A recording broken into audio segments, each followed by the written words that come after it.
All right, a common question is that I'll receive is, how many shots can you get on a PCP air rifle before you need to regas it? That's a good question. My answer is, well, I've taken 2 shots on this, and I'll show you how to gas it up and actually where the pressure gauge is on it.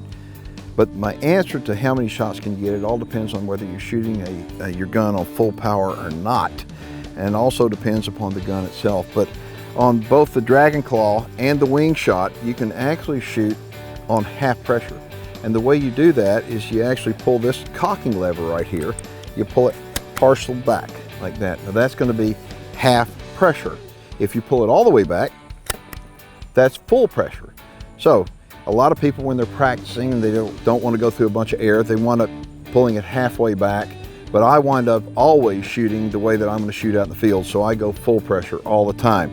Now, a cool thing about both the Dragon Claw and the wing shot is that in order to save the air and to uncock the gun, all you need to do is make sure and hold the cocking hammer back, pull the hammer, and slide it forward. Simple as that. And now the gun is uncocked. You didn't discharge any air. And I want you to take a look at the gauge now. Okay, I have taken 2 shots, and you can actually see the gauge has not moved a lot. Now on this particular gun, or on my Dragon Claw, I'm getting a total of 6 shots before I regas. But take a look at that gauge. And before you gas it, you've got to cock it and put it on safety. All right, the way we gas it up, we remove this little cap right here on the end, and you'll notice it has a fitting. We're going to take this and we're going to attach it right here to the end of that fitting.